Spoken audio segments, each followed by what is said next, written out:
एक सेवानिवृत्त सैनिक ने उस आदमी की कलाई पर बने शैडो को पहचाना और डर के मारे भाग गया। हत्यारे ने उस आदमी की जानकारी हासिल की और तुरंत डर गया। उस आदमी का नाम जैक था और वह एक उच्च स्तर का गुप्त एजेंट हुआ करता था। सेवानिवृत्ति के बाद वह अपनी पत्नी और बच्चों के साथ एक छोटे कस्बे में बस गया। जीवन एक उबाऊ दिनचर्या बन गया। हर सुबह दौड़ना, तैयारी करना, नाश्ता, हमेशा कूड़ा गाड़ी को मिस करना और कभी अपने कागजात पूरे न करना। मौसम हमेशा धूसर और उदास रहता था। फैक्ट्री बेरंग थी, सब कुछ सुस्त और एक रस था। एक समय का डरावना और खतरनाक व्यक्ति साधारण जीवन जी रहा था जैसे कोई नहीं। फिर एक रात कुछ अप्रत्याशित हुआ। दो नकाबपोश लुटेरे उसके घर में घुस आए। जैक ने तुरंत महसूस किया कि वह उन्हें एक पुल क्यू से मार सकता था, लेकिन फिर उसने देखा कि उनमें से एक लुटेरा एक महिला थी और उसकी बंदूक में गोलियां नहीं थीं। वह नरम पड़ गया और उन्हें थोड़ा छुट्टा पैसा लेने और जाने दिया, लेकिन उसके बेटे को लगा कि वह डरपोक है। पुलिस को इसके बारे में पता चला और उसे आदमी न होने के लिए मजाक उड़ाया। यहाँ तक कि पड़ोसी भी उसे बेकार समझकर हंसते थे। उसका साला भी उसे नीचा दिखाता और आत्मरक्षा के लिए एक पिस्तौल दे दी। लगातार की झुंझलाहट का कोई रास्ता नहीं था, इसलिए उसने बस दीवार पर मुक्के मारकर उसे बाहर निकाला। एक दिन घर जाते समय जैक का सामना एक समूह से हुआ।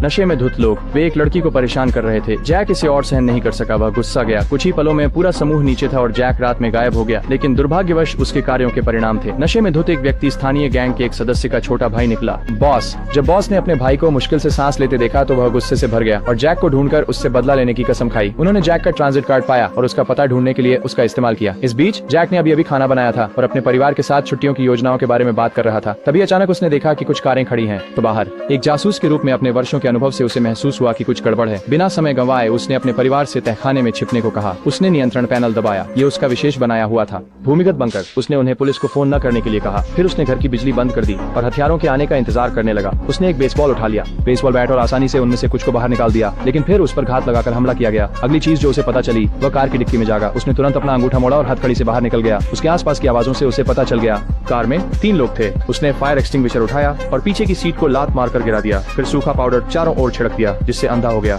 उन्हें पूरी तरह से। सभी 3 हत्यारे तुरंत मारे गए। जैक घर वापस गया और बेसमेंट का दरवाजा खोला। जब उसकी पत्नी ने चारों ओर शव देखे तो वह सदमे में थी। उसे विश्वास नहीं हो रहा था कि जैक ने यह सब किया है। जैक ने अपने परिवार से कहा कि वे चले जाएं, फिर शांति से आत्मविनाश प्रणाली को सक्रिय कर दिया, जिससे सब कुछ आग की लपटों में परिवर्तित हो गया। बाद में उसने अपने 80 वर्षीय पिता को फोन किया और बताया कि शायद कोई उनके पीछे आ सकता है। उसके पिता ने सिर्फ अजीब सी मुस्कान दी और चिंतित नहीं लगे।